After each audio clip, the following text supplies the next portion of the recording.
Good morning, everybody. Welcome, and thank you for getting here on time. We're going to start the FNUU meeting for the day, and I think we've got some really good points and discussions and talks. The first section is going to be chaired by Jeremy Ockwin, and we're going to have a discussion about medical legal aspects of FNUU practice, in particular Cauda equina, midurethral tapes, and urinary tract fistula from acknowledged experts in their field. Following that, we're going to have a little bit of business with some updates about the new FNUU curriculum and NICE, the latest things to do with NICE. A bit about specialist unit recognition, which the specialist commissioners are particularly keen on us being involved in. And then a talk about anticholinergic burden, which is the latest trend in terms of the pharmacy industry in particular. Then, following on from that, we're going to talk about lower urinary tract reconstruction for benign and malignant disease. And our overseas guest, Margit Fisch, is going to chair with Roland Morley. And we're going to be told whether we should be doing ileal conduit, orthotopic neobladders, continent diversions, or ureterosigmoidostomies, or be involved in a discussion about what we should be doing. Then, in the afternoon, Darren and I are going to talk about how to manage ureteric injuries. And then, the high point of the day, we're going to be celebrating the careers of two major big names in FNUU, Paul Tophill, and I have to say that I did a Google search and looked at all your images to get them on the slides, and there were only two pictures of Paul on the whole of the internet, and both of them he's hiding at the back, so he's obviously fairly shy, whereas you can't escape from pictures of Mark Slack. So if I couldn't find a picture of you, then sometimes I just copied a picture of people that have the same name. So be careful and make sure there's one of you out there. See if you can spot them and make sure they're flattering. We're then going to celebrate the career of Tim Terry, another FNUU godfather, and I'll be introducing him. And then tomorrow, we've got some more FNUU offer in this room that we're going to be talking about the living with the long-term effects of pelvic cancer radiotherapy. And we're going to be talking about sexual function, incontinence, fistulae, and generally survivorship. So that should be exciting. We're also then going to be having a debate in the afternoon about how urologists in the UK should be managing patients with pelvic pain syndromes, and what we're doing now, what the evidence says we should do, and what we could do. And hopefully that'll generate a bit of controversy and a bit of debate. I couldn't find a picture of Ruth Doherty, and there's no one on the internet with the same name. However, geniusly, there are no pictures of Claire Taylor or Marco Spolotros. These are just two people with their similar names. I particularly like the man in the van. So that's the bladder poster session for FNUU is on the Wednesday. The BJU International has got a nice session on functional urology that you may be interested in, talking about nerve stimulation and the latest developments and underactive bladder. And there are various FNUU courses on the management of female stress incontinence, prosthetic surgery, and the anatomy course if people are interested. And finally, a plug for the UCLH meeting in November. Do come along, it should be fun. So without ado, I'm going to move on to Jeremy Ockwin, my colleague from UCLH, who's going to guide you through the FNUU Medicolegal part.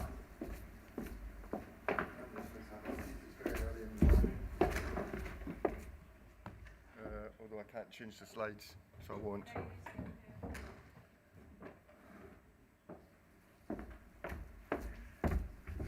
Good morning, everyone. My job is just an introduction, so I just have three very brief slides. You'll be pleased to hear.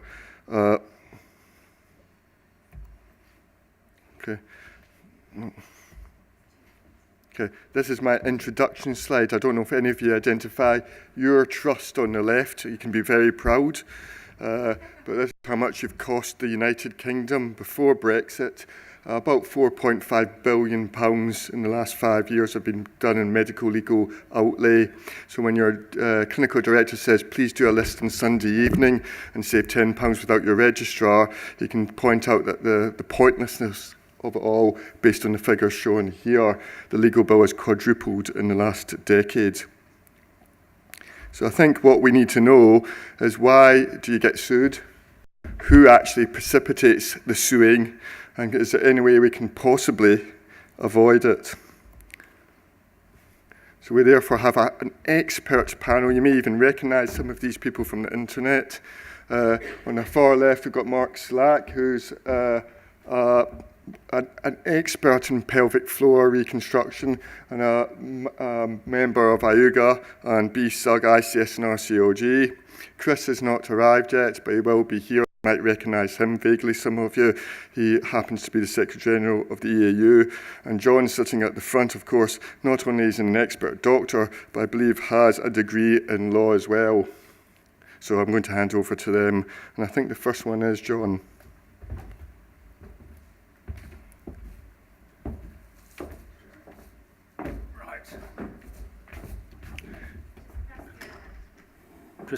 Do what? Oh, thank you. Difficult to make caudal equina syndrome interesting or exciting. It isn't the most exciting subject, but it's important, medico-legally. And of course, in order to start this talk, you know this, that the caudal equina syndrome, the anatomical location of this significant neurological problem, is those dorsal and ventral nerve roots that fill the lumbar system, which runs from the end of the cord at about L1 down to the dural sheath at L2, at S2 rather. And of course, by virtue of the fact that this is a confined space, any compressive lesion, or more rarely, an arteriovenous malformation causing claudication of the cord, will cause dysfunction in those nerve roots. And those compressive lesions, most commonly, of course, would be a central disc prolapse, usually at round about L5S1, or as in this case, L4, L5. More rarely, compressive lesions will be things like a tumour or an abscess. And of course, if you're in neurourological practice for long enough, and in a large enough centre, you will see all of those different types of compressive lesions. Anatomically, it's defined as the simultaneous compression of two or more of these lumbosacral nerve roots below the conus, and those, of course, are involved in various functional aspects: bladder function, rectal function, and importantly, sexual function. We're all going to get back pain, of course. To be human is to have back pain. And many of us are going to get some sciatica, but very few of us will go on to developing a caudal equina syndrome. But that is the hallmark, is saddle anesthesia. That's the thing that marks the beginning of a caudal equina syndrome. And that's the thing that all medical legal experts involved in this case will be interested in identifying the time of onset, because that's the time of onset of your caudal equina syndrome. And it's an obvious thing to patients because it's a somatic sensation, whereas alterations in bladder filling are somewhat less obvious. It takes time for those sensations to be perceived by a patient.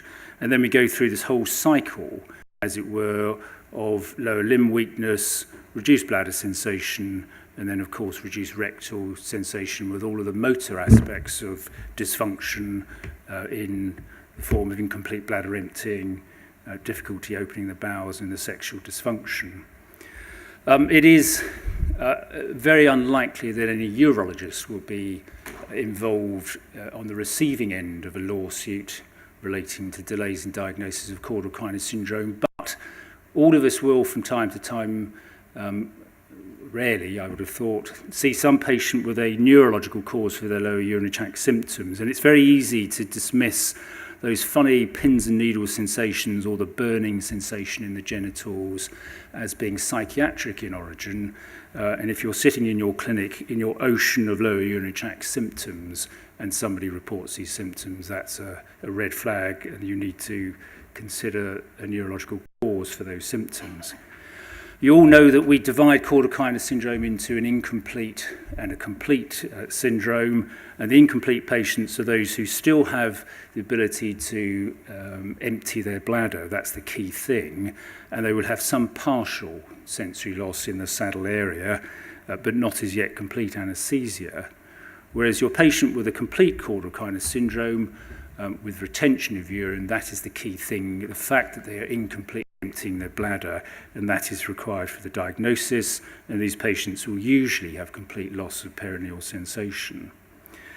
Now, in terms of the epidemiology, the incidence is difficult to get accurate figures on this. It is a very rare condition, as you can see from that slide, but it is somewhere between about 200 cases in the UK to maybe 800 cases, depending on where you look to find the evidence to support the incidence. So somewhere between 200 to 800 cases annually.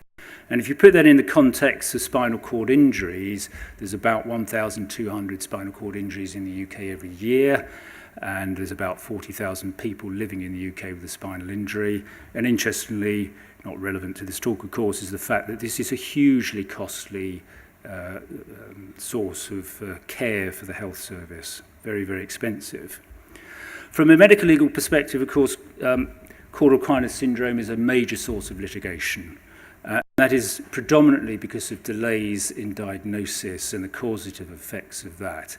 And the majority of these cases are directed against GPs, not infrequently accident and emergency departments, occasionally physiotherapists or the ambulance service who turn up and decide that the patient hasn't got a Cauda syndrome when they have, and less frequently against our orthopaedic colleagues, either for operative problems or post-operative care. And initially, you might think that this is a seemingly disproportionately high level of compensation. The claims are somewhere between, compensation payouts are somewhere between 200 to 600,000 pounds, but there have been recent cases of 2 million. And of course, the legal costs, you can double that. The solicitors and the barristers are making a healthy income out of this. But of course, if you consider a 30-year-old man who's lost the ability to get an erection, has lost all sexual sensation, is doing intermittent self-catheterization 5 or 6 times a day forevermore, is manually evacuating his rectum and never works again, that puts that seemingly disproportionate compensation claim into some sort of context. What about the types of cases that the MDU would see? Well, of course, this is predominantly general practice, the MDU or the MPS. In the year 2004, there were 42 concluded cases. Damages paid in about 48%. That's somewhat above the average for medical legal claims, where about a third of claims are successful. Average settlement back then in 2004 against GPs was about £250,000. Again, double that with your legal costs. Highest settlement at that point in time, almost £800,000. And as I say, most of those claims were against GPs, the rest against the orthopaedic surgeons for inadequate treatment, not decompressing enough, having to go back, or post-operative complications such as hematomas. In the NHSLA, 2008, over a period of about 5 years, this of course is hospital-based medical legal practice. There were about 78 claims related to Cauda syndrome. 24 of those were concluded. Damages paid in half. Again, very similar to the MDU's experience. Average settlement somewhat lower than for the GPs, maybe because of slightly less causative impact.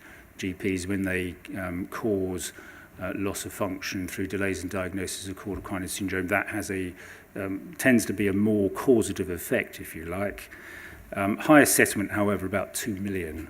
So again, this is big business. This is serious medical legal practice. Most of those claims against the orthopaedic surgeons, a significant number against emergency departments for discharging people inappropriately, and then a small number against the neurosurgeons. They generally get it right. Financial cost, if you tot all those figures up, if you're thinking of an average settlement of around about £300,000, legal costs, that brings that up to about £600,000. if you're looking at roughly 60 cases that are litigated annually. So that's about a third of caudal equina cases. If you take that low figure of incidents who will be litigated against because of delays in diagnosis, that's a very significant proportion of all of those cases. If damages are awarded in about 50% of those cases, you're looking at an annual cost of about £18 million. And that's why your junior barrister gets the torsions and the ureteric injuries, and your senior QC wants the caudal equina and spinal injury cases because it's worth their while. It's worth investing time in this, and they're probably going to make some money out of it. The problem, and we can all, of course, be critical of GPs, but the problem for the GP is they're probably never going to see a case of caudal equina syndrome in their professional life. And they are dealing with an ocean of low back pain. And these stats, I think, are interesting. If you look at your average GP practice, it's about 10,000 patients. And they will see 610 patients annually with low back pain. That's 6% of their consultations will be with low back pain. This is a big problem. And, of course, it's terribly boring. And you're sitting there day after day seeing patients with a whole variety of problems, and you have never seen caudal equina syndrome, and you've got to diagnose it for the first time ever, and you'll only diagnose it once in your career. And so this is why I think there are issues with delays in diagnosis. As I said earlier, I've never been involved in a case where there was a defendant urological surgeon. But it's important, I think, that we have some understanding of the presentation, because it is possible, I suppose, that we might get involved with a case in the acute phase. It's important that you appreciate the sensory loss, the fact that that's the first thing to occur there. The examination, again, loss of sensation in the pericoccygeal region. My neurosurgeons tell me that always occurs before perianal sensory loss. And we all know the motor signs of the anocutaneous reflex and the bulbocavernosus reflex being suppressed in people with caudal equina syndrome. I mention these rare cases because it is conceivable that we might see people with lower urinary tract symptoms related to a neurological cause, and it's just worth considering some very rare causes of that. The acquired spinal arteriovenous malformation, I doubt that many of you have ever come across those cases, but that will cause caudal equina claudication. And these patients complain of pain on standing or walking, and it is relieved by sitting or lying down. So just a few inquiries about the nature of back pain. I always ask patients with lower urinary tract symptoms about back pain, if they have it, and make some inquiry into its nature and the nature of that symptom.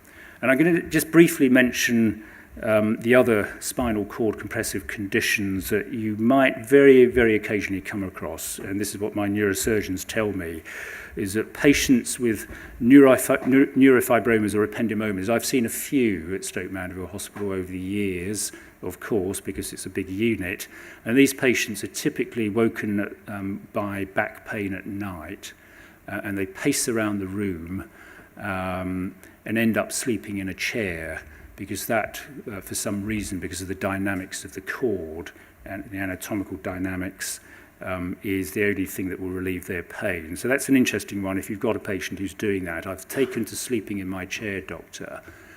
Think about an MRI, think about something like an ependymoma. And then there's the other rare causes of nocturnal pain, the osteoid osteoma. How many of you have seen one of those? Probably very few. Apparently, my neurosurgical colleagues tell me relieved dramatically by aspirin, just their observation over the years. And then, of course, we all know that interscapular pain it indicates the high possibility of a metastatic deposit. And if somebody is complaining of urinary symptoms and hip or buttock pain, you need to think of a nerve root origin for that. Now, in terms of the urodynamic findings in caudal equina syndrome, we tend to think of it as being an areflexic bladder, of course, and the great majority of these patients are, but the presence of an overactive bladder perversely does not exclude a caudal equina syndrome. And Gutmann's experience, Gutmann, the great founder, if you like, of modern spinal cord injury management, huge experience, of course, traumatic spinal injuries after the Second World War.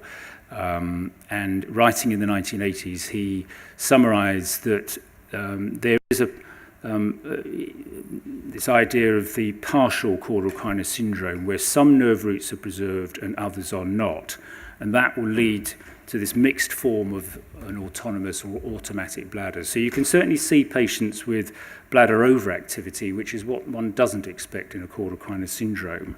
And in terms of the frequency with which that occurs, Kieran O'Flynn and David Thomas's paper from Sheffield in the 1990s identified 17% of patients with caudal equina syndrome who actually had bladder overactivity. So the presence of bladder overactivity does not exclude the diagnosis.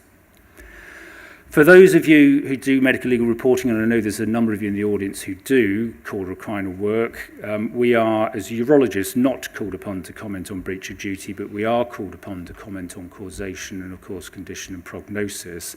And I know some experts, some urological experts, feel uncomfortable commenting about causation because they feel that if they're not involved in the acute management of these cases, they cannot comment. But I've never yet met a judge who will not accept urological evidence on causation. They are, generally speaking, very happy to accept our knowledge and our expert opinion because that is based on our understanding of the literature. And now it's just worth thinking about the literature in terms of causation because that is always a moot point and one that experts for the claimant and defendant in their expert meetings will often have differences of opinion about, and I just want to set the record straight so that any discussions I have with you are seamless and we don't have to go all the way to the court because I haven't got time to do that. I'd rather these cases settled out of court, ladies and gentlemen. It's much more convenient for me. So Nick Todd from Newcastle, who's regarded as one of the big neurosurgical experts. I'm sure all of those who do work in this area will know of Nick Todd, very sensible guy. This is the issue, is that 90% of patients with a caudal equina syndrome will present prior to the onset of their bladder paralysis, and most of those, if operated on in a timely fashion, that will be reversed. All of the dysfunction will be reversed and they will have a good outcome, and that is the issue around causation. The causation argument really kicked off back in 2000 with this paper in Spine by Arne, who concluded that as long as you operate within 48 hours of compression of the caudal equina syndrome, the outcome was good.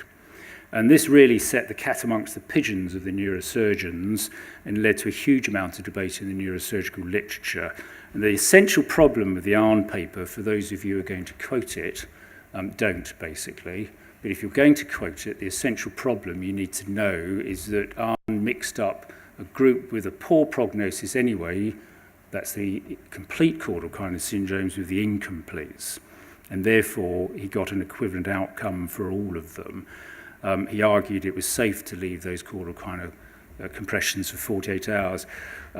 Some of you may know Peter Kirkpatrick from Cambridge, who's again a neurosurgeon involved with a lot of caudal equina work. He tells me that in a straw poll of a neurosurgical meeting in the UK, there was something like 400 neurosurgeons in the audience. About 2 of them put their hand up when asked if they'd be happy for their caudal equina syndrome to be left for 24 hours. And the rest of the audience said, I want it operating on within a matter of hours. Thank you very much. That's what the neurosurgeons think. And I think the subsequent papers that I'm going to show you have disproved this idea that 48 hours is safe. And that started with Cole's analysis in 2004.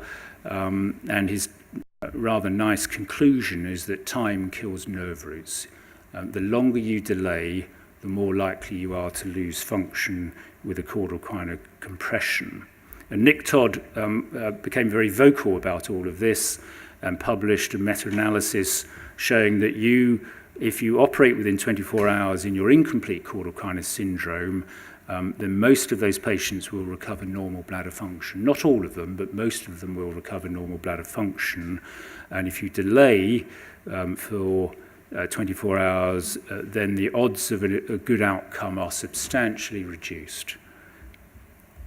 And that applies also, Nick Todd said, for the complete caudal equina syndromes, that as long as you operate within 24 hours, he says that he thinks you are much more likely to get a good functional outcome. So all is not lost with a complete caudal equina syndrome.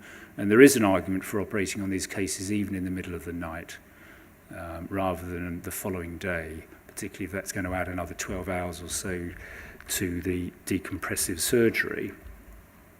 DeLong followed with another meta-analysis. There's more accumulating evidence now that early surgery does make a significant impact on urinary function, even in complete caudal equina syndromes.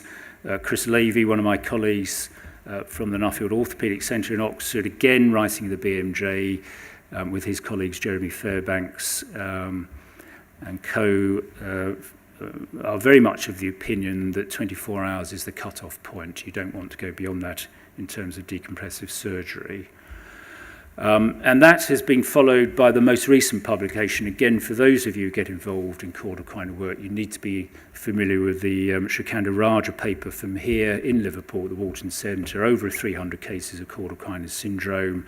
And there, 24 hours very much is seen as the time point beyond which one should not go in the incomplete caudal equina syndromes.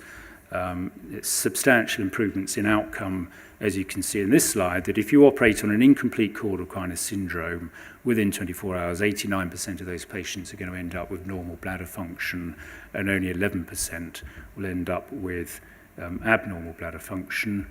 Whereas if you wait more than 24 hours, that figure of normal bladder function drops to 53%.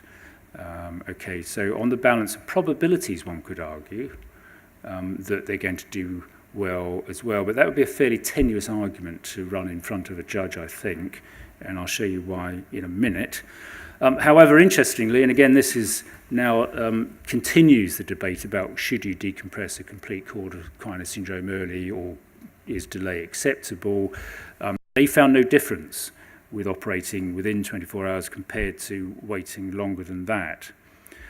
And finally, in my last slide, this is really the thing that the judges are making judgments on. They're talking now about the material effect. They're moving away from this idea of on a balance of probabilities, because on a balance of probabilities, you could use the Shrikanta Raja paper as evidence that on balance, they still get a good outcome if you wait beyond 24 hours. But judges are now more interested, and barristers are getting more interested in this idea of the material effect. Did that delay in operating have a material effect on outcome? And the Shrikanta Raja paper, I think, proves that it does, because if you operate within 24 hours versus more than 24 hours, you are 2 times more likely to have bladder function than if you delay the decompressive surgery. Operating less than 24 hours versus more than 48 hours, 5 times more likely to have normal bladder function. So that's your material evidence for the judge. And with that, I will conclude the talk. Thank you very much. Thank you very much, John. Is there any questions? Yes. So sometimes we have to report on condition and prognosis, usually have to report on condition and prognosis as well. So a lot of the time, the patient's residual symptoms are based on what the patient tells you, and what the patient tells you about when their symptoms came on.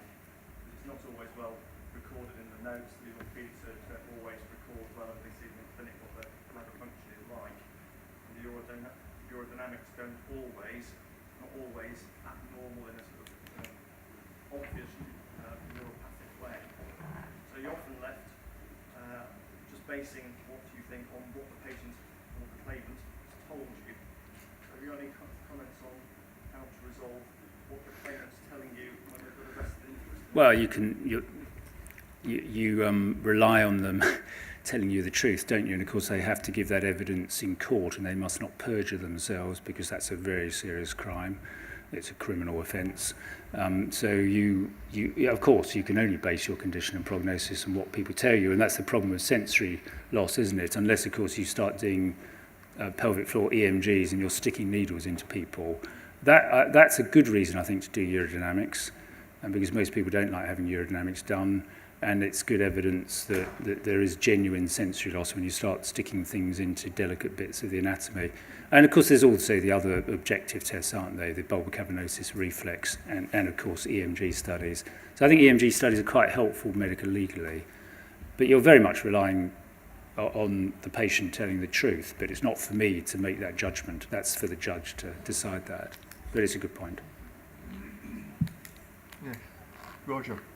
John, sometimes seem to get those group of patients who have symptoms, perhaps sometimes signs, in the absence of good going MRI radiological change, and you often seem to get this discrepancy between the neurologists or the neurosurgeons or the orthopaedic surgeons saying, no, this patient hasn't got cauda equina syndrome, but they've actually got very good symptoms, very good perhaps urodynamic changes to their bladder function. Yes. There seems to be this discrepancy. Yeah, that's a difficult one, isn't it? And it is a clinical diagnosis at the end of the day, and it isn't just about the pressure on the nerve roots, it's also about the pressure on the vascular supply to the cauda equina syndrome. People have got different sized cauda equinas and different sized spinal canals, so it is confusing, isn't it? I agree with that, but that's why it is essentially a clinical diagnosis.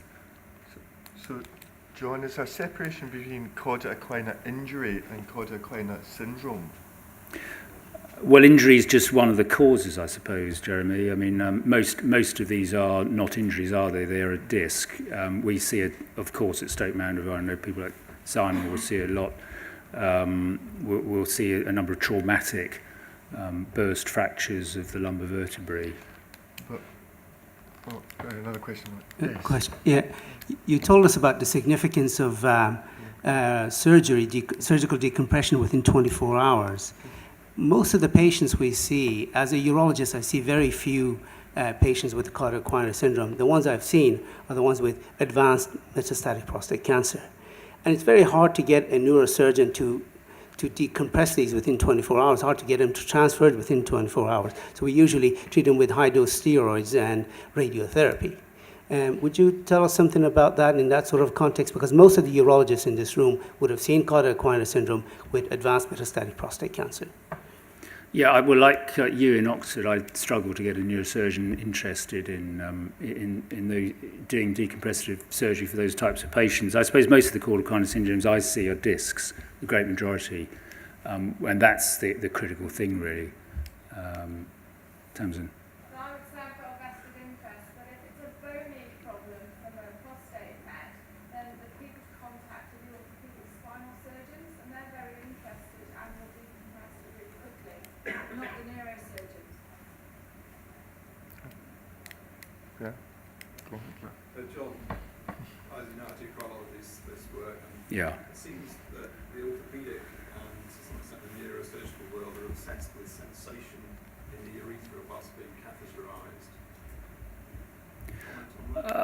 It's a useful sign, isn't it? I mean, it's a relatively hard symptom. If you don't have it, you've probably got a cauda equina syndrome. If you can feel it, then that's less doubtful, really.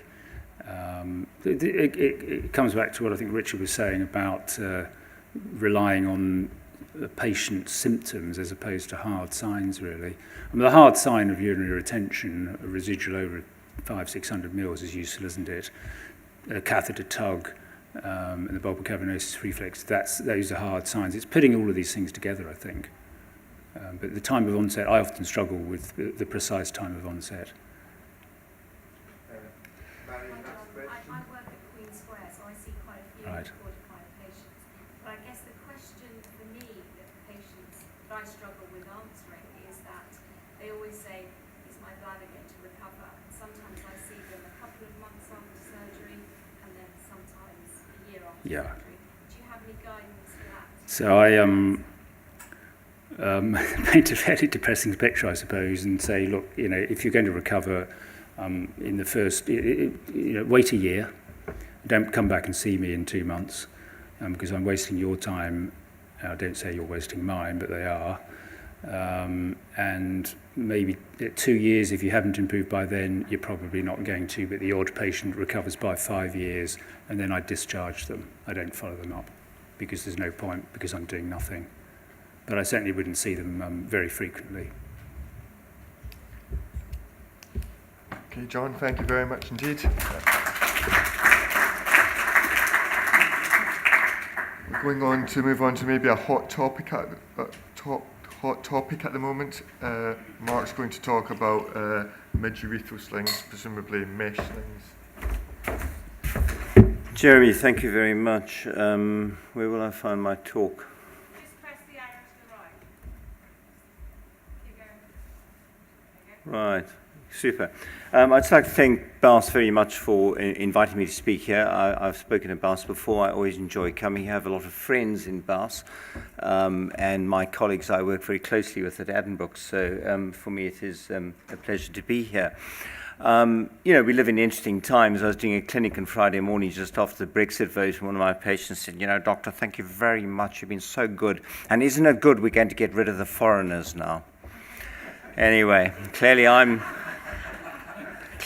a different sort of foreigner. I don't know. But anyway, conflict of interests. I'm head of gynae at Addenbrooke's. I'm fairly active in the Euro-gynae world. I don't have any consultancies. I'm a founder and a director of Cambridge Medical Robotics, and we're building the replacement for the Da Vinci. And I'm happy to chat to anybody afterwards who's interested in robotic surgery, because we are starting to look for sites to do studies in. And I've been very involved in the litigation involved with mesh, both in the United Kingdom, Europe, and in the United States of America. But Brexit has sort of made us think about things, and one of the important things is, and I'm going to use a bit of sort of poetic license and go round the subject in order to entertain as well as to try and inform, and one of the problems we have in medicine is we just listen to whoever stands on the stage, and we've got to get to the point of remaining independent thinkers, which the UK to a point has shown. But don't always believe the dogma. So you've all been on a plane, and soon after takeoff they tell you how to avoid dying if you suffer an air crash at sea, and they show you how to put on your life jacket, and you mustn't talk or read a book or watch a film, and you tie it behind your back, and you have a whistle to blow for somebody to come help you, and you have another one to blow it up if it deflates, and you now have a light as well, I'm told. Well, have any of you ever thought what's your chance of survival coming down from 30,000 foot? Because when you hit the water from 30,000 foot, your head is probably going to be so far from your chest that you will have great difficulty blowing up your life jacket, okay? And in fact, the survival is 1 in 65 million. Okay, and it's only 1 because an Ethiopian airline, which was hijacked, the pilot managed to crash land in the shallows. Now, ironically, some of the deaths were due to wearing a life jacket, because they crashed in the shallows and they were trapped up against the fuselage, and there were some survivors. And of course, there was one other airline crash that there was 100% survival, which was the Hudson, of course, and not one single one of them had a life jacket on. So we've modeled it, and if people, rather than actually wasted time learning how to put on a life jacket, if they gave an anti-smoking or anti-alcohol talk, many more lives would be saved over the years. So I'm going to tell you a story which unfortunately is not a fairy tale. It's more like a horror story. And, we look in history and we look at James Marion Sims, who was the founder of the American Medical Association. And Sims was the first man to successfully close the psychovaginal fistula. And he did it on some slaves called Betsy, Lucy, and Anaka. And then he traveled the world showing them off. Now, these were slaves, so had no autonomy, no independence, and they were also laudanum addicts, so were willing to undergo the 29 operations that he inflicted on them while he closed it. And history judges him quite badly. But I'm afraid round the subject of mid-urethral tapes, history is going to judge us quite badly as well over time. Now, alloplastic materials have been around for a long, long time, but really became important when the general surgeons showed a massive reduction in hernia recurrence rates as a result of using mesh in the surgery. And they had this thing called a tension-free herniaplasty. Okay, and that was a very successful operation. And then came the TVT, the tension-free tape. Now, the tension-free had nothing to do with tension. It was purely marketing. Okay, there was a successful operation called tension-free, so they needed another operation which was tension-free, and there are many examples of that in medicine. And there it was, solution to incontinence, tension-free, low risk of comp, da-da-da-da-da. I mean, this is such a good operation that I really wanted this operation. I mean, it was pretty much bloody perfect. This slide dates to 1998, when there was only about 2 papers with about 75 patients in. So how on earth did they make those claims? Anyway, we've gone from that to this. Linda Gross, who got 11.1 million. And then this case, which I did in the United States, where a single woman was awarded 100 million for a transvaginal mesh and a mid-urethral tape case. Okay, this is in Washington. Now, at appeal, that's gone down to 10 million, but the company has 25,000 patients against them in this multi-district litigation. So fairly serious. So how do we go from one to the other? Well, who's to blame? Was it the patients? Is it us, the doctors in the scientific committee, or is it the pharmaceutical companies? And I'm afraid the truth lies somewhere in the middle of all of this. We're all a bit to blame. Because incontinence surgery has a long history. The multiple operations have been described over the many years. And I actually trained in incontinence here in Liverpool with John Southers, who was the only non-urological member of BAUS for many years. And he always said, you know, if you have a condition that has multiple operations, you can bet most of them don't work. And certainly in incontinence, there were a multitude of operations. But in the urogynecological world, by about 1990, the gold standard for stress incontinence surgery was the Birch-Corpus suspension. And in America, it probably was the autologous fascial sling. Okay. And then the TVT came along, first described by Ulf Ormston in 1995. By 2000, it was the market leader. Ironically, the first randomized trials only published in 2002. And there were 400,000 implanted by 2002. That's the first real data. Had this had a 30% complication like some of the other meshes, that would have been 100,000 main patients. Okay. And by 2015, there have been about 2.5 million tapes implanted worldwide and internationally. And Paul Hilton from the UK did a very nice non-inferiority randomized study, and he actually showed basically no difference between the two. They had similar outcomes. One had some advantages in terms of wound care, one had some advantages in terms of return to work and so on. And the late Carl Gustav Nielsen, who was a very dear friend of mine, he actually published the 17-year data in 2013 with a tiny number of patients, but showing actually no fall-off in success. Okay, so we had actually by 2008 some pretty good data on the tension-free tape being a good operation, a safe operation, and an effective operation. So what happened next? Well, that was interesting. So then we got the Spark, and then we got the Suspend, and then we got the Remix, and then we got another version of the Remix, and the Iris, and the Sapphire, and the Uratape, and the T-Sling, which looks like a G-string, and the Uratex, and the Intramesh, and the Advantage, all these sexy little names. And in fact, there were even a couple of Blue Peter tapes that seemed to hit the market. And never had been forgotten that mid-urethral synthetic tapes had a history. And what was the history? The history was here in the UK. Chassamoir in Oxford in the 1960s did a thing called the gauze hammock operation, a modified Aldrich sling procedure. And if you look at those photographs, that looks like a TVT. In fact, that is a TVT, and it was done in pretty much the same way. But it fell out of favor because the complication rates of the synthetic meshes were massive. And there may be one or two heads nodding in the audience who may remember that from their training. Okay. And it fell out of favor. But we have very short memories in medicine, and we forgot about this and went on. So we have to step back a bit and say, what are these prosthetic materials? Well, if you look at them with your eye, they are completely different. The top left is a good one. The other three are bad ones. The bottom right is Gore-Tex, good in your back, bad in your vagina. Okay. And then the one on the top right and the bottom left are multifilamentous meshes of various constructs. Now, I was very concerned. In my unit, we never used the TVT at all until 2001 because we put a 5-year ban on it. And we did some work. We were working in animals. We used a standard procedure in rats, which is to create an abdominal hernia model, put a variety of meshes in, recover the rats, let them run around, and then sacrifice them in time intervals and work out the behavior of the mesh, which we and other people have published fairly widely. And we could show how the meshes behaved in vivo in these animal models. And we actually came to the descriptive characteristics of the mesh. So the meshes behave differently according to the type or size of the polymer, the weave, the type of filament, the pore size, the porosity, and the weight. And by the early 2000s, we had a very good understanding. And this allowed us to, I don't know what's happened to this slide in translation from last night here. But anyway, allowed us to reclassify the meshes from a type 1 to a type 6. Okay, according to the type of filament and the construct and everything else, and that determined how they would behave in the body. Okay, and the only good one is a type 1, which is a monofilament macroporous mesh. And we pretty much knew that by 2001. We had published it extensively, and other people by 2004.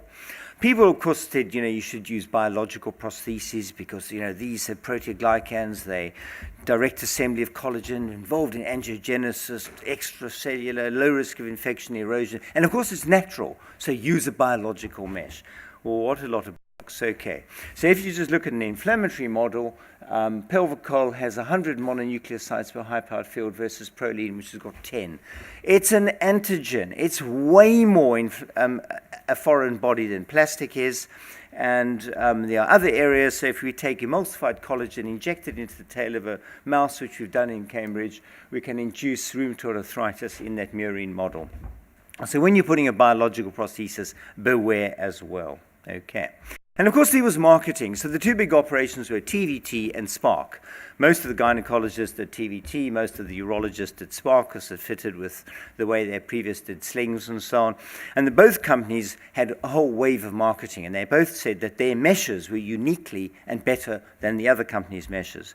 So we put them under scanning electron microscope, and they look quite similar. So we increased the magnification, and they look quite similar too. So we melted them and put them through what we call Fourier transform infrared spectroscopy, which is like the fingerprint of polymers, and you see they look pretty much the same. And the reason they look the same is because they're made in the same factory, and they're just put in different boxes. But that was the level to which marketing was influencing our behavior in clinical medicine.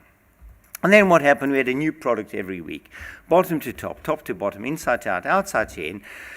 Trocars, unique fixation devices, you name it, and everybody standing up, giving a real, call for why their technique was better. But sadly, the only problem was none of them had any bloody data at all, just about. This is by about 2003, 2004. And then we got the problems of minor erosion, massive operations to remove the tape in the bladder, tape in the rectum, tape in the vagina, minor influences. There's another one. You see the pus coming out as we remove. That's an ob tape, okay, which caused that. Then they said, well, why don't we cover the mesh with silicone? Because it's soft. What a stupid idea. In the body, silicone becomes rock hard, okay. And you can see this mesh that's been removed hasn't got a single fibroblast on it. Okay, because nothing sticks to silicone or Teflon, okay. And we call this the reusable mesh. You just wash it under the tap and put it back in a week later, okay. And of course, then there were the multifilamentous meshes which came out. And this was the ob tape that really became the problem. In the ob tape, you've got these small interstices. They're all less than 10 microns. They compromise the immunological process in the body. And the major thing they seem to do is prevent type 1 macrophages converting to type 2 macrophages. So you get acute then chronic inflammatory response, and that never settles down. In the animal models, we show at 90 days that the inflammatory response is just increasing. They fail to integrate. If they then erode or extrude into the vagina, they then act like a wick, and they suck up all the organisms from the vagina, which is a pretty rich soup of gram-negative and anaerobic organisms, and then they infect the entire path along which that mesh has traveled. Okay, and in questions, we can maybe have time, but these meshes don't erode through normal tissue. They only erode through scar lines or when people have put them through. So what then happened? That's roughly the history of a new product when we look at this league in the United States. Introduced, this is the 100,000, this is the 100 million one. Introduced in 2006, symposia by 2007, teaching sessions and widespread introduction by key opinion leaders, 2007 to 2010. First publication, 2011, with a 30% complication rate.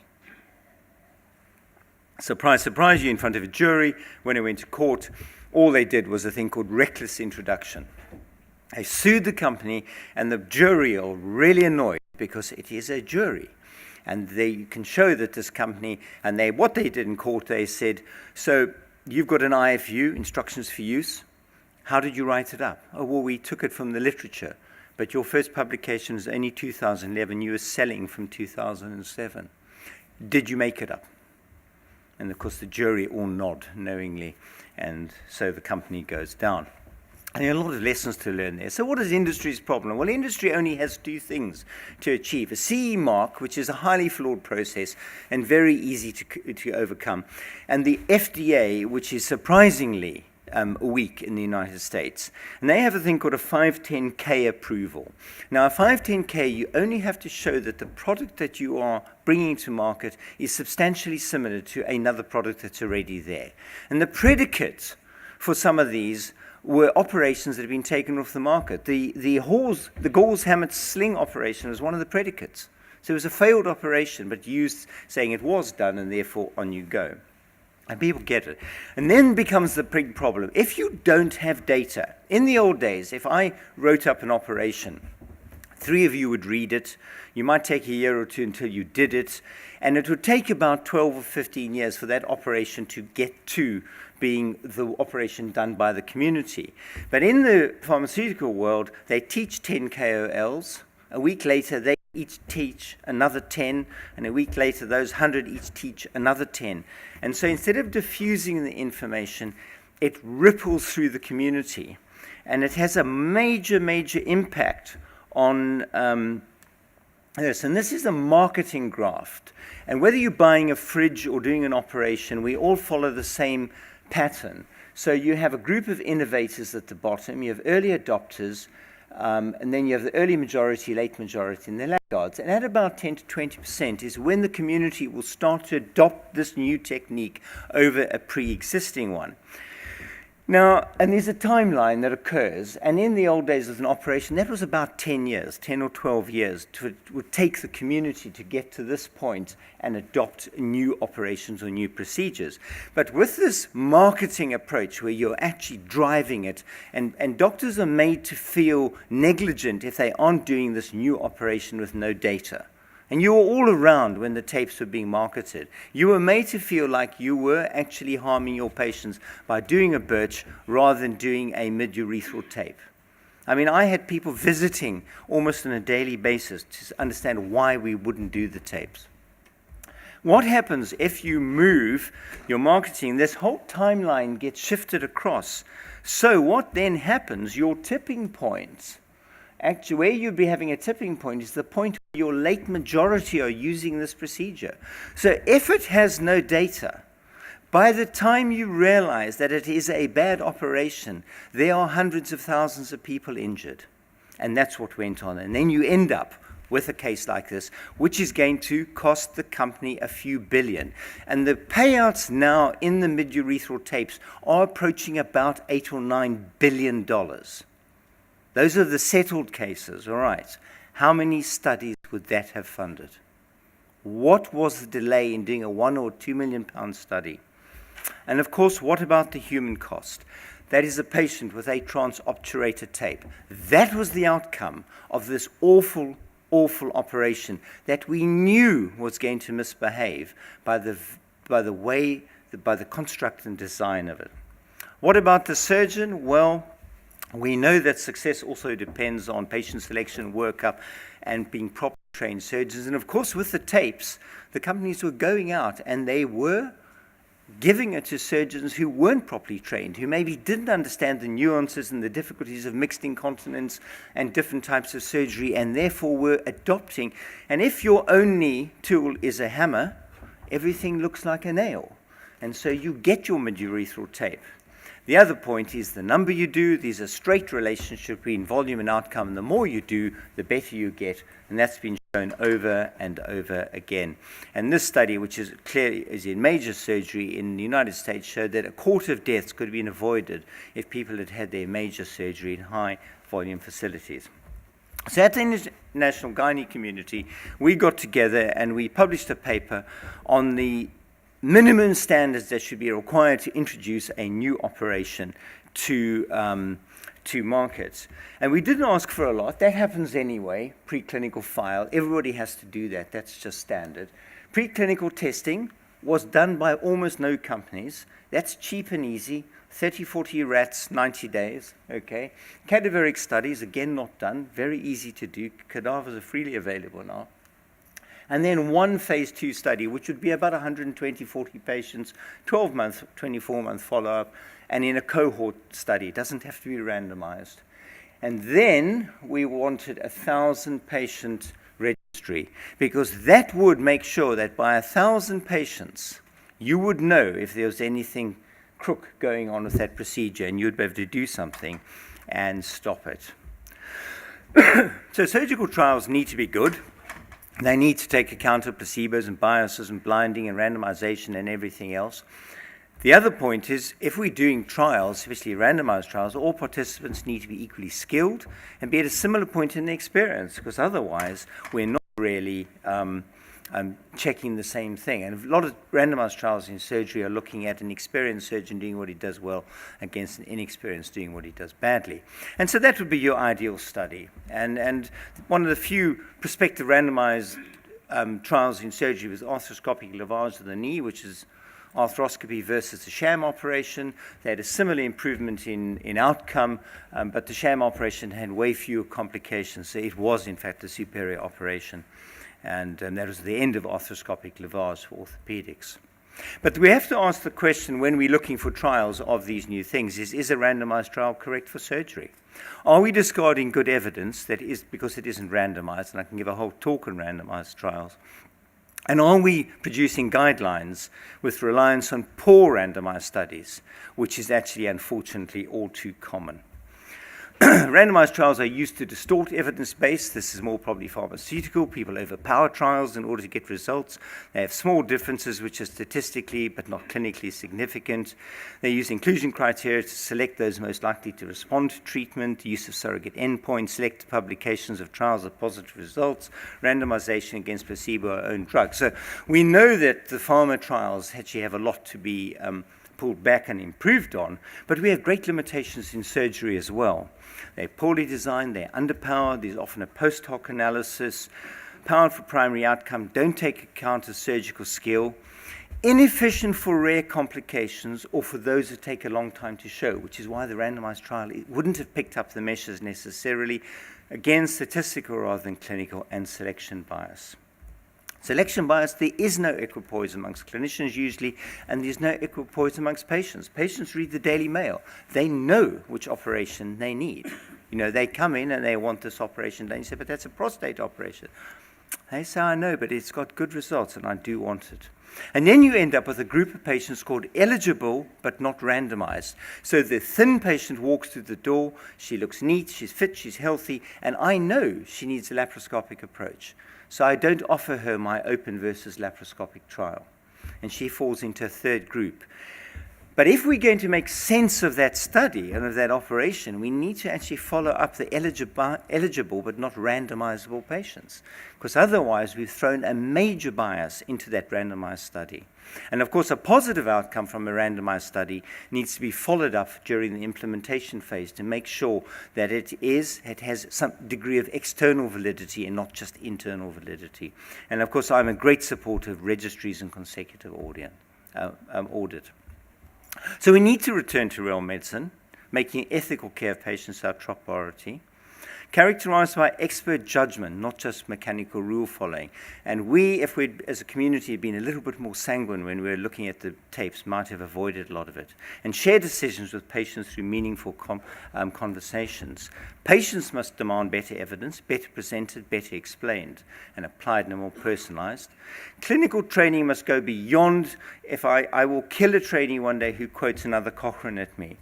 I would like them to occasionally say what they think is maybe incorrect in that Cochrane, or what doesn't make sense, or what is not logical. But we're not. We're just teaching them to regurgitate guidelines and rules. And producers of evidence summaries must realize who they're making them for and actually produce them in a way that makes sense. Publishers must demand studies meet usability standards as well as methodological ones. Very important.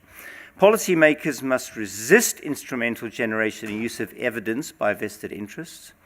And independent funders must increasingly shape production, synthesis, and dissemination of high-quality clinical and public health evidence, because it was a tragedy which was created by greed around the mid-urethral tapes and has not ended yet. So what's going on? The United States, the Australian, and the Scottish lawyers are pursuing litigation against the mid-urethral tapes. So they've gone at the prolapse operations highly successfully and continue to, but they are now moving in on mid-urethral tapes up to and including the TVT. Multiple companies have withdrawn their products.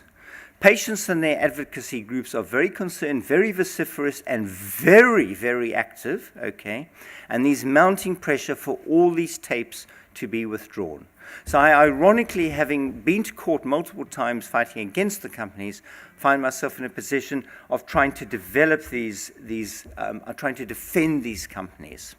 And that's an irony. So the reality, mid-urethral tapes are amongst the best studied operations in the world, and we do know a lot about their outcomes, the ones that have been properly studied. The real evidence is distorted by the multitude of tapes, the multitude of techniques, and the wide variability in their evidence. The retropubic, I think, is completely and utterly defensible, and I would be more than happy to go to court in the United States and say that. I'm not sure about the transobturator route. The one that most urologists have been doing has gone. It's been taken off the market. There is, and I know you will all tell me you've never had pain, because nobody I've ever met has ever had groin pain, but the literature consistently shows a 10% incidence of groin pain. We run a tertiary mesh removal unit. There's nothing you can do about it. We use an oncoplastic surgeon to help us dissect it out. It's incredibly difficult surgery. Why would you want to put a tape through 5 sets of muscle? You have to think very carefully about that. I'm pretty cool about single incision. I don't think they have a place. And beware, as clinicians, the Montgomery ruling. You have to, as clinicians, make sure you've offered them a tape, a birch, and an autologous fascial sling. You have to make sure your information has told them the pluses and minuses of all 3 procedures. You have to make sure you can do all 3 equally well, and then allow the patient to make a decision, because the Montgomery ruling will come and bite you if you don't. And it's very easy for the patient to demonstrate that you have failed to give them the information that will enable them to make a clear and logical decision. The class actions will only happen against pharma companies because they're the only ones with the pockets to withstand them. There are 2 cases in the last month by attorney generals in states in the United States against Johnson & Johnson, which makes me think that maybe the TB2 will go after all. And individual innovators are relatively safe. So the professions need to be true to themselves. We need to demand scientific rigor, and we really should have been saying to these companies, take your tape and go away because you have no evidence, but we didn't, okay? And we may now lose an outstanding operation because we failed to police the situation. We may have to go back to operations that also have a whole set of complications that probably match, if not greater than TVT, such as the birch, with its 6 to 8% incidence of ilioinguinal iliohypogastric nerve injury. You know what I mean? It's not without problems, but Mr. Birch is long dead and will not be sued. So it reminds us of Scott's parabola, as a colleague of mine, a gynecologist down in Poole, the rise and fall of a surgical technique, promising idea, possible value, but only in research, encouraging reports, widespread enthusiasm, strong media pressure, general introduction, standard of treatment, doubts creep in, damaging survey, widely publicized medical legal case, condemned by several authorities, only used in highly specialized circumstances, falls into disuse. Operating theatre staff ponder possible uses for large quantities of expensive and obsolete equipment. And very old surgeons like Reynard and Slack amaze their juniors with rollicking stories of the old days. Thank you very much.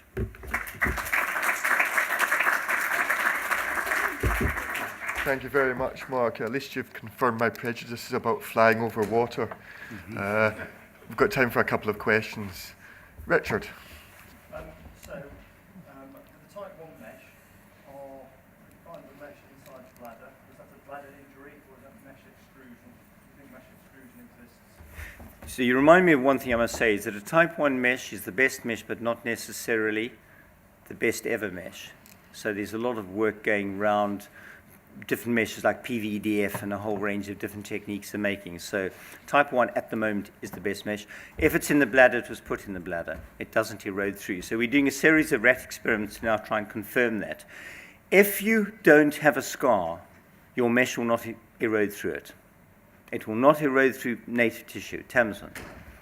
I don't think that's necessarily true. If it's lying against the bladder with the motion of expanding and voiding, I think the mesh may well erode through because it's just lying against or maybe through the muscle fibers. Because we've done open cold coats with non-absorbable sutures where you place and the clamp at the same time. So you place it, you know there's no sutures in the bladder, there's no injury to the bladder, you've just done a scan, so you know that. And the sutures will erode into the bladder and you'll pick them out 5 or 10 years later. So I don't think A suture that's on a band is maybe a different story, but a mesh becomes incorporated, it becomes fully part of the tissue around it. It's not independent. It doesn't move separately from the bladder. So we're doing a series of experiments in rats now where we're actually putting them in relation to the wound and remote from the wound. And so there's an operation done by a company in Prolapse where they do an old-style urological elliptical incision in the distal vagina and then place them, under tunnel and put the mesh higher up. And they don't get erosions, which is interesting. I really think the vast majority are due to surgical error, unless it's in relation to a wound. And if it's a bit like a diverticular abscess. If you have a diverticular abscess in a woman with no previous surgery, she gets a pelvic abscess. If you get it in a woman who's had a previous hysterectomy, she not uncommonly gets an intravaginal fistula. It will fistulate through the scar line. It will not fistulate through a normal vagina. Okay. And generally speaking, that would be it's like the transobturators. They tend to have been put there at the time. The bladder injuries similarly. I think we've got James, and then maybe Chris and Roland, and that's probably our time. James. Thanks very much for a great talk. I sit on 3 different I'm a lone urologist on 3 different urogynecology GTs across Sussex. You describe midurethral slings as a tragedy, which I'm very sympathetic with that opinion, but I see no real change in the enthusiasm for synthetic midurethral slings or indeed for POP mesh. Why do you think there's been so little change? No, I think there has been. So transvaginal pelvic organ prolapse mesh has virtually disappeared in gynecology internationally. Outside of a trial, it's a brave person that will do those operations. It really is. The midurethral people are still doing them fairly commonly, but you need to have your governance structures very well in place. So if somebody comes back at you, and the patient advocacy groups are really aggressive. They are really, really aggressive, and they are ongoing, and they're getting more aggressive all the time. Sitting in there, we're protected by the MDT process, but I sit in a meeting where I say, I wouldn't go transobturator I've been in extremely rare circumstances now, but they've been gay abandoned into 30-year-old sexually active women, and I've seen some terrible consequences. We're all together in that meeting. What are the medical legal ramifications of us all sitting down in an MDT and saying, okay, we were all there, we agreed to that? Well, they haven't really been tested. The transobturators have not been tested in a British court yet. From the point of view of saying you do have systematic, reviews of systematic trials which show a 10% incidence of intractable thigh pain. That's there. It's in the literature. When it gets challenged, then we'll know. Would I take that chance? No. When I have a perfectly good operation with the same outcomes that doesn't have any of those risks. So what if you get a bladder injury? Take your trocar back and put it slightly wider. The head data from last year shows a reduction in the number of tape operations by 5,000. Significant. Chris, I wanted to ask. Very nice talk, Mark. I think the fundamental points, though, really are the material, isn't it? The material was never tested, as you quite rightly pointed out. It was derived from the material used for Liechtenstein anti-abdominal hernia repair. So if it lies on the anti-abdominal wall, gravity is pulling away from it. In terms of the model, most of the work's done by Jan Fest, as you know, in Leuven. And the sheet model is the best model. Unfortunately, most other models, unless you've got gravity involved, don't work. With regards to erosion, and I agree with you, it's unlikely to erode through tissue which hasn't been breached. But it's very likely that many of the slings that erode into the bladder part thickness through the bladder and haven't been recognized. So once it's in the tissue, then it can go one way or the other. So I fully agree with you on that. I think the problem, though, with it is that one needs to have new materials which are more biocompatible, and you need to look at it logically, and that's what needs to be done. With regard to the liability issue, with the transobturated tapes, the inside out has pain, the outside in far less pain, I'm sure you'd agree, from the evidence-based literature. So it depends on which approach you're using, but I agree with you. You have to counsel the patient out of the Montgomery ruling, and you need to look logically. I'm not sure as clinicians, though, if one compared a birch to a tape, you would be criticised if you've highlighted the 25% central prolapse rate with a birch. So I think that this needs to be done carefully. As you know, the European report and the UK reports have all suggested if you're properly trained, have adequate experience, and have counselled the patient, it's a safe thing to do at this time from a medico-legal standpoint. And I think that's the key issue, isn't it? Well, I mean, all surgery has problems. So if you take a birch, the majority of people do it as an open operation. There's a recent publication in 2015 in the BMJ showing that the wound complications are costing the United States health economy about $25 billion per annum. And they are now making suggestions at the bottom that it is inappropriate to do open surgery when you can offer minimal access surgery, which will bypass that. So we move into interesting times, and the birch would fit into that. So you would move from your very low complication rate with TVTs to maybe a higher complication with birches when studied. But of course, that won't attract the litigation. The mesh stuff, I agree with you, Chris. There is so much more to be done on materials. I mean, we know we've already moved over from polypropylene to PVDF with this polyvinyl diene fluoride, but it's as part of a trial. We're not just doing it randomly. And there are a lot of claims for all the e-spinning processes and everything else, which yet have to be proven and validated. Do you know what I mean?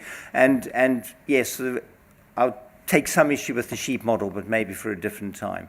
It's quite a complex subject. Maybe it doesn't answer all the questions. But thanks very much for the comments. I'm just very aware of time. Shall we have one last question? Jerry, as somebody who works in Scotland, so Yes. have some perspective on this. I get to see any of the cases involve what type of mesh it is. These litigations are not about whether it's type 1 mesh or type 2 mesh or type 3 mesh. These litigations are about consent. Yeah. Almost all of them are about consent. And the Montgomery case is retrospective and will kill us, unfortunately. There's nothing we can really do to defend it. Yeah. One final point. Anybody who's doing a TOT, I think you're... Yeah. I'm sure. I think the Scottish case has started on the subject of mesh because I was involved in it, but once Montgomery happened, the lawyer said, this is much easier to get the guys now. Yeah. And nobody will argue, they'll just settle it. The TOT thing I agree. will come back, because if you look at the study and you look at what's actually come out about TOT, but it's effectively being banned. I mean, the TOT will bite you, and whether it's inside out or outside in, the procedure from outside in has been taken off the market. And you have to ask a question, why was it taken off the market? Taken off the market because the amount of litigation the company were having and they couldn't afford it. So, it's a bit like when a company is doing an operation, they say, we don't get pain, and then completely modifies the operation to avoid pain. I agree. Any using TOT now, 5 to 10 years from now, you will not get to defend those cases. Okay. This is very interesting, but we are short in time, so thank you very much for an excellent talk. Would you come up? Chris is going to talk about urinary tract fistula. Thanks very much indeed, Jeremy. You gave me quite a small topic to talk about, but thank you very much. I'm going to approach this from the clinical evidence point of view, because at the end of the day, any medico-legal discussion is related to the evidence that exists, and I'm sure my colleagues would agree on that. And as a urologist, you're meant to talk about the urological aspects, because that's where your expertise lies. And obviously there have been a number of guidelines produced, and I would agree that there are limitations relating to guidelines, and most of these have related to obstetric guidelines. But in the UK, what we're talking about are iatrogenic injuries usually. Obstetric trauma is limited, it does occur, and so what I'm going to do is to talk about those components relating to the existing literature base. And obviously one has to consider what the evidence is relating to epidemiology and etiopathogenesis, what the diagnostic aspects are, and the management of these patients. So let's first look at ureterovaginal fistulae. Obviously, we're all familiar with these as urologists. We've referred them, often with a nephrostomy tube in or on a panic-stricken phone call. You try putting up a stent or guide wire from below and can't. You put in a nephrostomy tube, or you can tend to do it the other way around with an antegrade stent. Now, if you actually look at the evidence, most of the best work in this field has actually come from Paul Hinton's group. And he's devoted much of his career to discussing this. And you can see here, looking at HESCI data, they looked at the annual number of injuries, and these increased over the years, and he related this possibly to training in the UK. Because there were actually more cases done in some centres, less in others, but you can see there was a significant increase. It got up to about 10% of radical hysterectomies had an injury to the ureter. And this is very salutary. The next point is that only 2/3 of these injuries were actually picked up during the admission of the patient for that initial surgery. So there, of course, you have an immediate medico-legal problem. And overall rate of ureteric injury went up, you can see, from 0.2% to 0.66%, you can see over that 5-year time period. And really, was this related to training or numbers and so on? So that's hard data which you can relate to. Obviously, we all realize the conservative management, which is to get drainage of the kidney to save kidney function. Wait and see really isn't a very good idea, as I'm sure we'd all agree, but some people do apply that, and of course they haven't got a leg to stand on medico-legally when it turns up and it hasn't worked, and there's a stricture or loss of kidney substance. Obviously, if conservative management fails, then the question is how to deal with this most effectively. Of course, if you're called to the operating theatre with an immediate injury, you try and do an anastomotic procedure, which you can sometimes do, or you re-implant. But of course, that's not that common. And of course, if you're dealing with the lower third, which is, of course, where most of these injuries are that I'm going to talk about in a gynecological perspective, then re-implantation is important. I have a particular bias against the Boari flap, which I will explain to you, because I think the bladder elongation procedure is far safer. You can mobilize things more effectively, and you can actually endoscope the patient in the future more effectively. The Boari flap, which people always mention, is where you mobilize a flap like that. The most ischemic part is where you actually implant your ureter. Whilst it seems like a good idea, I don't think it's entirely necessary, because at the end of the day, you have that sort of appearance. If you make a circumferential or hemi-circumferential, about 30 to 40% incision onto your balloon catheter, put your finger in and hoik the bladder up, you can very easily implant into a knuckle of bladder. It's easier to endoscope them in the future, and you can then attach the bladder using a non-absorbable material, of course, so you don't end up damaging the nerves with a non-absorbable. You want a semi-absorbable, a PDS or whatever, onto the psoas minor tendon, and you can hitch it in place quite nicely, and you can implant both sides if you need to, and you can make more than one incision to get even higher, and you can always get up to the pelvic brim unless you've got a very small bladder. Of course, warn the radiologists what they're to expect on the report, because you get a very strange-looking appearance. Of course, there's been interest in laparoscopic approaches, but I would suggest to you that for the future, you'll see more problems with the Licht Gregoire just plopping the ureter onto the bladder. It might seem easy to do, and you can come away bright-eyed and bushy-tailed and pat yourself on the back with your series of 1 or 2, but at the end of the day, is it in the patient's best interest? Time will tell. Because at the end of the day, medico-legally, if you're discussing this, you have to think about the delay in diagnosis, the consequence to the patient with strictures or loss of kidney substance, and the effect on bladder function. If you're not very familiar with doing this and end up reducing the bladder capacity, you could end up with reduced anatomical and hence functional capacity with low compliance, and this is something which hasn't been properly researched. But in medical legal reports, it's often discussed quite extensively. So let's move on lower down the urinary tract to the other types of fistula. And let's start, of course, with the bladder into the vagina, and more recently, an increasing number with caesarean section of vesicouterine fistulae, which are usually missed because everybody always relies upon leakage from the vagina, and of course, leakage from the cervix is more difficult to assess. And if you don't actually think about it, you will miss it. And most people do, and of course, then they pay the cost medicolegally. So if you actually look at it, what are we talking about? We're talking about fistulae relating to the gynecological procedures largely, but also due to colorectal procedures and pelvic surgery. And there seems to be an increasing prevalence because of lack of experience. The fantastic work time directive and so on, with reduced hours, limited training and so on, people are less experienced. So we're all familiar with what a vesicovaginal fistula looks like, and we recognize that you need to confirm its presence. You can use various techniques for that. Of course, a careful examination, an examination under an anesthetic, and of course, cystography. And in complex cases, you need to consider further imaging. If there's been a malignant procedure, in other words, a radical hysterectomy or oncology is involved, it's essential to make sure that you have adequately assessed the patient radiologically to exclude that it's not recurrent cancer. And equally, if there's been radiotherapy involved, there may be other issues relating to wound healing and subsequent success. You need to consider the location, size, whether the ureters are involved, whether there's scarring, and of course, the number of ureters is important, because if you've got a duplex system, then you would need to know that before you operate. Of course, you can use various classifications. I don't find these at all helpful. I think what you need to know is the size of the fistula, its location, the involvement of other structures, and what the function of the bladder is, and of course you can then move forwards. You need to correlate the various factors with the prognosis for the patient.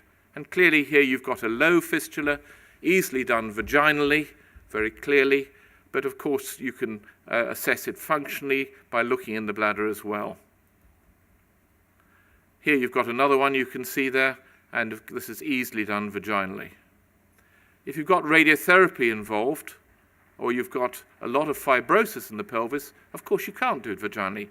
There's nothing macho in this field about being somebody who can do everything vaginally, because at the end of the day, if you fail, you've got an unhappy patient, and medicolegally, you've also got a problem potentially if somebody criticizes you. If you've had radiotherapy, you haven't got a hope in hell of getting this easily repaired. Here you have a uretero-vagino-rectal fistula. And of course, this is not going to work doing this with anything simple. It's complex surgery. Here you've got a bilateral duplex system, which is quite nice to know before you get to the stage, where you've put in, of course, the uretary catheters just to show that, and you can see that there's a fistula down below. Here you've actually got a patient who's got a ectopic ureter, in fact. You can see the blue dye coming out there. So it's very important to get things assessed anatomically before you leap in. And so, of course, we're all familiar with the appearances radiologically and subtle sometimes. People always talk at great length about the 3 swab test. I very rarely use this, I must say, because I think it's not necessary with modern imaging. But you can use it in complex situations, but beware reflex up the ureter with a ureterovaginal fistula, which can be one that can bite you if you're not careful. So I need to just get this to work.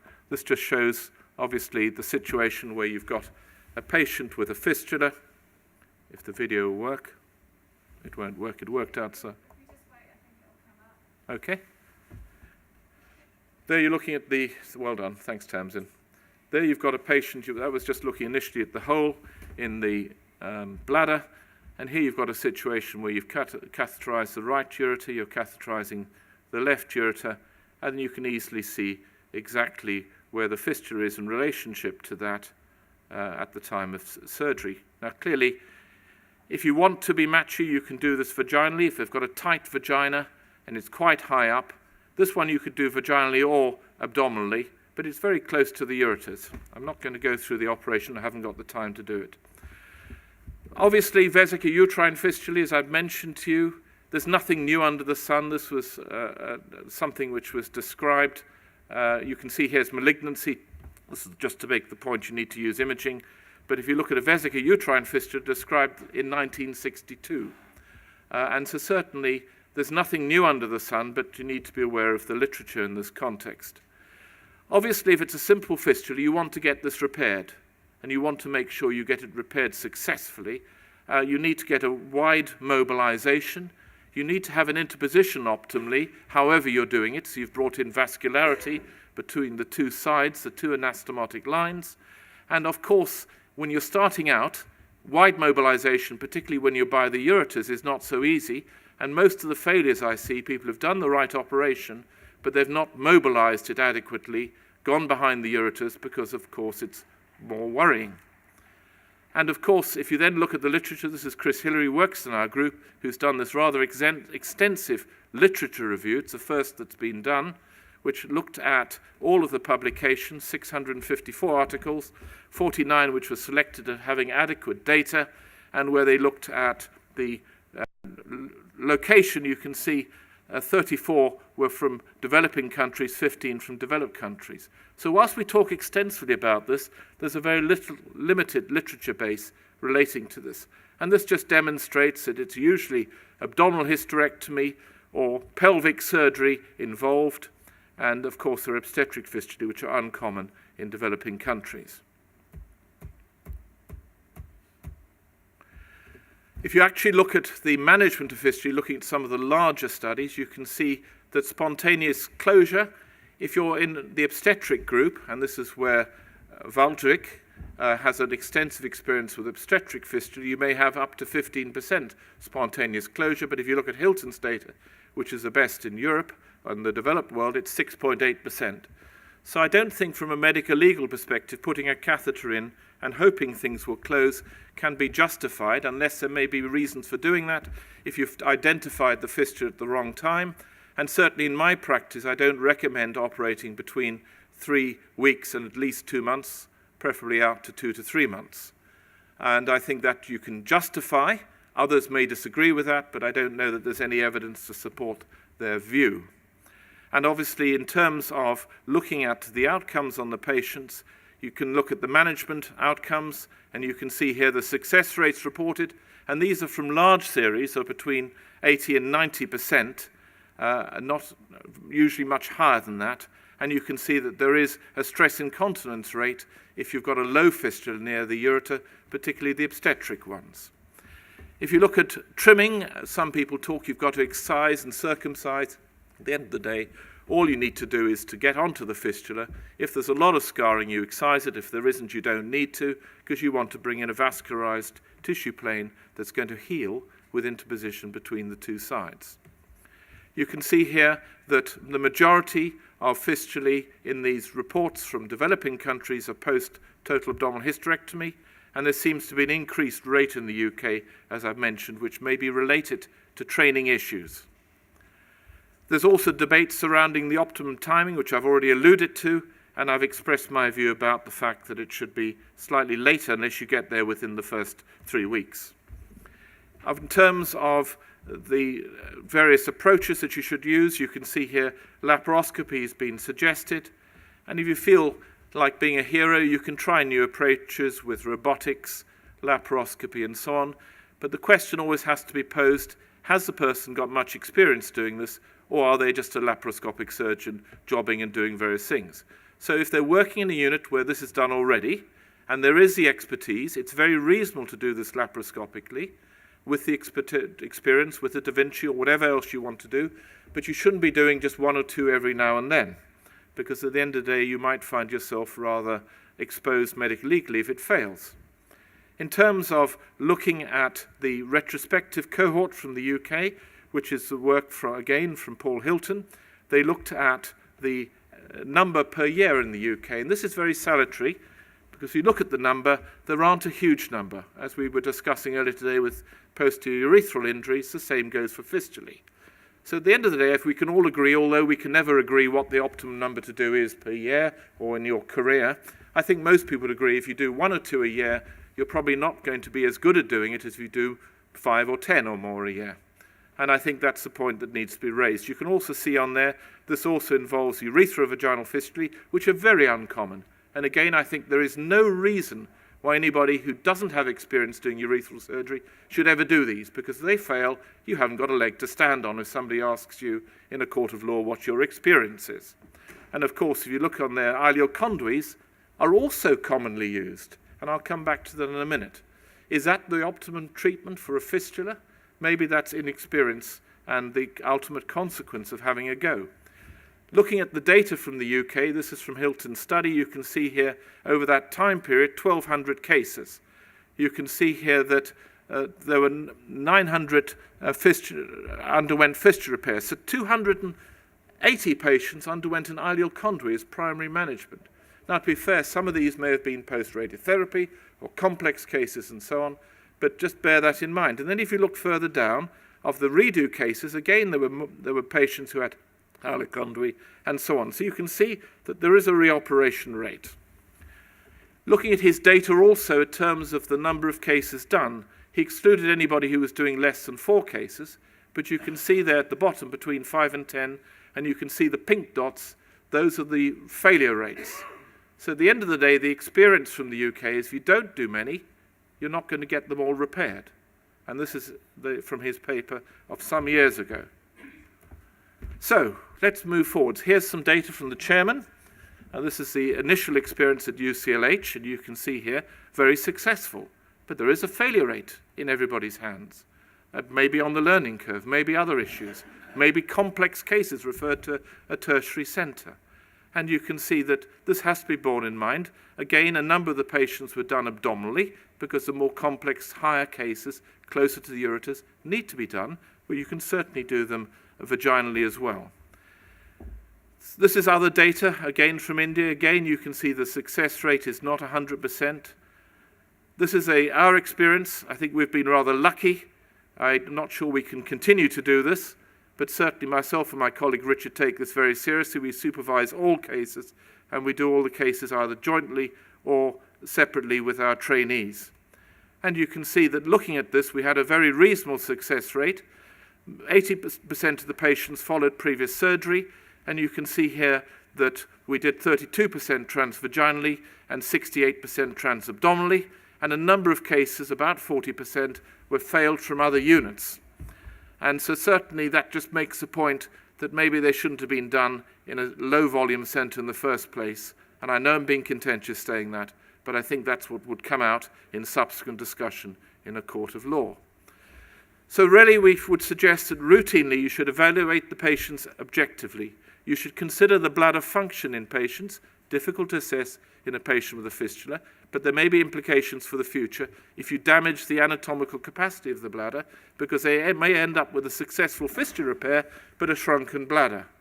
And that's something you often see in these cases with litigation, whether that is a consequence of the fistula repair or whether it was an initial problem anyway. And it's very difficult to know because you're looking retrospectively. Always consider that you can, of course, drain if you need to because of the time frame, but don't use it as primary treatment. Cautery of a fistula has been described, but does it make a lot of sense to cauterize, damaging the blood supply further? Maybe for a pinpoint fistula it may work, but not otherwise. People have used fibrin glue and all sorts of things. But of course, always think about how it looks in retrospect when you've got a lawyer and a colleague looking at it. The timing I've already mentioned.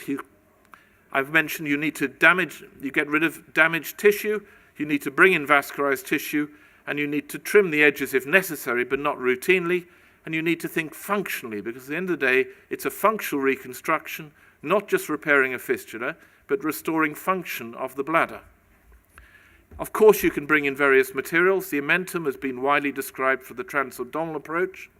The Martis flap, of course, can be used vaginally, but it is not without morbidity for women, sometimes pain, deformity, and prolapse in the vagina, so it is not to be used as a panacea, although some people have described that in the past. You can bring in muscle, gracilis, and so on. That's very uncommon. I use those in males when I'm doing urethro or prostatorectal fistulae, but I've not used that in the female. And I think if you've got somebody who's had an omentoplasty because of an ovarian tumour, then you may have to bring in peritoneum. If you go abdominally, it's difficult to find other tissue. Of course, the omentum can be widely used. You're all familiar with the use of it. I was horrified recently in the operating theatre with a fifth-year general surgical trainee using a ligashore, where they were just using the ligashore on the omentum and took the right pedicle, and not surprisingly in that, they lost a lot of the omentum. The right gastropropoic pedicle is the one that contains most of the blood supply, and you should take it accordingly in that context. The majority of patients, you can just mobilize it off the transverse colon, and over 80%, you don't need to do any more than that. You can use other materials, but again, as I said, it's uncommon to need to do that. The Martis has been widely used. I certainly use it when necessary, and Vaginate can be very helpful for many operations in that area. The choice of approach is really up to the surgeon, but at the end of the day, you need to think about it logically as to where the fistula is, how large it is, how close it is to the ureters, as to what you're actually dealing with. Because at the end of the day, you want to get as close to 100% repair for the patient, and not just show that you're being macho because you can do it. And of course, if you're looking in that context, there are various approaches that you can use. Which approach, as I've mentioned, is important, and again, you have to be able to justify that. The prone approach can also be used. I use that routinely to help with the vaginal approach where necessary. It's very useful for diverticular and so on. But of course, the lithotomy approach is perfectly acceptable. Just using the prone approach, I found, really optimizes the access in many of the fatter patients. For the vaginal approach, of course, you use standard procedures. It's got a fairly low morbidity, and optimally, you'd want to use that if it was you having the operation. You need to put on traction sutures. You need to have good vision. You can use dye down intravenously and out of the ureters, and widely use casters where necessary. Closing the fistula should be tension-free and vascularized with interposition, if at all possible, if you're going to get a success rate. In the vagina, you can make various incisions, a so-called circumferential incision, the J-shaped incision, a horizontal at the base of the fistula, and pull a flap downwards. And of course, you may need to use an episiotomy to open up the vagina, but you should close that very carefully afterwards. This just demonstrates the optimum situation. Using a ring retractor, which, as you know, I've got a fetish over, is very effective because you don't need an assistant down in the vagina, but they can sit by your left or right shoulder and watch you do it, or you can sit by their shoulder and watch them do it. And you can easily then do the procedure, and you can bring in a Martis if necessary and close it. Complex procedures, again, if you look at the literature and the evidence base where it stands, if there's urethral involvement, it worsens the prognosis. If it's a large size, for every centimetre, it worsens it by an odds ratio of 1.3. For vaginal scarring by 2.4, and lower bladder capacity by 4. So the bladder capacity optimally is very important as well. It's not just a matter of closing a fistula and getting dry, it's having a functional outcome. Of course, you may need to put in a sling. We've already talked about that. I've used autologous slings for 30 years now. 30% of my patients have always opted for that when counselled, and we now have 10-year data that it's better than the TVT from Malcolm Lucas's paper. Slightly better, but not statistically. And of course, the sling on a string, mid-urethral and tension-free, just like a synthetic sling, works extremely well. But again, it's been criticised in the past, and I remember people laughing 15 years ago when we reported the first data with it. You can see the transabdominal approach. Of course, you can discuss the incision, whether you're going with what retractor to use, what suction and lighting. I routinely open the previous phalangeal and do a midline through the anterior abdominal wall. Even in fat patients, it's easy to do, and they don't end up with a horrible crust scar, which further upsets people. And so certainly you can go, of course, the O'Connor approach, you can go retro vesicle, but that's more difficult, particularly if it's very close to the ureters. The principle is you can obviously separate the bladder from the vagina. You can use your finger in the vagina, or you can put a cystoscope up the vagina if necessary, if you want to see exactly where you are. And at the end of the day, you want to go distal to the ureter on both sides. And that's a difficult bit because there's a little blood vessel that always bleeds there, which is a pain, but you can easily control that if you're careful. And then you can put your interposition in And if you do that, it's very difficult to get a failure, because at the end of the day, if you take your time, and it's possible to do that, it's very, very difficult because you don't usually get infection. And this just demonstrates the equina approach, the principle which I've already showed you, the midline incision through a Pfannenstiel, easy to do, and you can get adequate access. You can open things up. You can get your access there. You can see the midline catheters just through the little fistula quite high up there in a patient with a narrow vagina. You can see the fistula with your finger in the vagina. You get behind with your traction sutures behind the ureters very easily. Lift it off. Close that. You can see there's wide difference now, wide distance between the vagina and the bladder. And you can close that very nicely, put the omentum in with a couple of stay stitches which actually tie down to hold it in with mature adhesions so the omentum doesn't pull out. If you look at Hilton's data, this is the only data I've seen looking at the function of the bladder. And if you look at the function of the bladder post-operatively, you can see the complications relating to bladder function after fistula repair. Now, most reports just say, I've got it closed. They don't say whether the patient has got lower tract symptoms or not. And that's also important. And this is the only evidence in the literature that I'm aware of from this Hilton paper about that. Okay, so urethrovaginal fistulae, as mentioned, these are pretty uncommon if you look at the literature. And you can see that's just, again, from Paul Hilton's data. You can see shown in purple. And again, this is just showing injuries from the TVT, from the gentleman who did the first report. This is cases referred to him where the urethra had been injured. And of course, you're familiar with other more chronic injuries. This is the patient in the prone position. That's why the catheter's downwards. Very easy to do. You can easily mobilize the Martius with them in the prone position and close it up. Just making the point. The learning points are rare. Don't do urethrovaginal fistula unless you do a number of urethral procedures in the female, because it's a sphincter-active organ, and if you operate on it, unless you're experienced at doing it, you're more likely to leave them with a problem with urethral function. And even if you do know what you're doing, there's at least a 60% risk of significant urethral dysfunction, where you may need to go on and do something else like an autologous sling. So last but not least, the vesico-urethral fistula, rectal fistulae, urethrorectal fistulae, vaginal rectal fistulae. And of course, this is more common now with robotic surgery. We're seeing in our unit about 5 or 6 referred a year. These are ones we operate on. Some are not operable for various reasons. And if you look at it, there's no clear evidence in the literature about the true incidence of this. But it does seem to be related to, in the male particularly, of course, to prostatic surgery, and is on the increase as there's more being done and less experienced people using some of the laparoscopic approaches. You need to consider the presentation, which we're all familiar with, pneumaturia, infections, urine coming out the rectum, debris in the urine, and so on. And clearly an examination under anaesthetic, as well as appropriate imaging, to consider also the oncological implications is important. One we did recently, who'd had an anorectal pull-through in childhood, we'd imaged fully, but turned out to have a cancer in the tract, which was very unfortunate and very embarrassing at the time of surgery. But there's nothing we could have done differently. It wasn't apparent.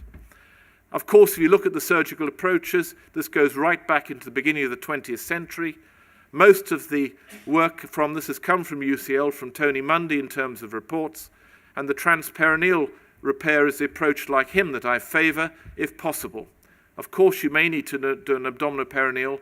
I've got no experience really of doing the York Mason, and the problem there is damage to the sphincter mechanism. The Parkes approach, which is a perianal rectal advancement, I have used with the rectal surgeons on occasion. And the principle, of course, is to separate the two organs once again, just as with vesicovaginal fistulae, to bring in vascularized tissue if you can do it perineally, or if not, to go abdominoperineally, trying not to damage anything else whilst you do it, because it's always a guzzle, and to bring the omentum down. This is the initial data from UCL showing a 100% success rate, which I think is because of the expertise of the surgeon involved, and you can see very clearly They were using the standard approach with a covering colostomy, which is the routine thing to do. But more recently, their data, which was published, were using a transperineal approach largely, but again, very honest data showing that there is a stress incontinence rate, which may need an artificial sphincter, but again, very successful, and also emphasizing a salvage radical prostatectomy if necessary, if there's been incomplete previous surgery. So really to summarize, and I'm sorry to gallop through this, but you gave me the whole urinary tract. I know you gave me half an hour rather than 25 minutes. Thank you. Was to exclude malignancy, do what is possible. There is no such thing as brave surgeons, just brave patients, as Turner Warwick always used to say and taught all his trainees. Follow basic surgical principles. There's nothing clever about this. It's blood supply, lack of tension, etc.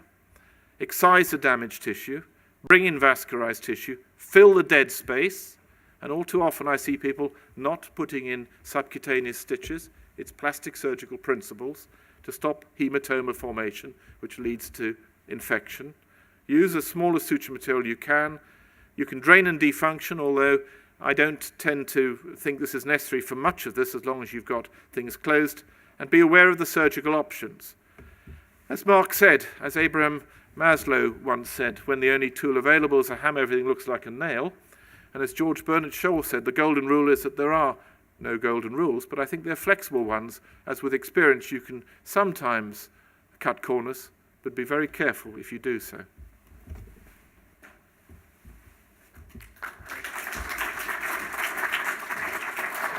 Thank you very much, Chris, for doing a whole book's worth of topic in half an hour. That was fantastic. I realise that we're 5 minutes into the coffee break. Is there any dying questions? Or would you rather Roland's dying to ask a question? Chris, Okay.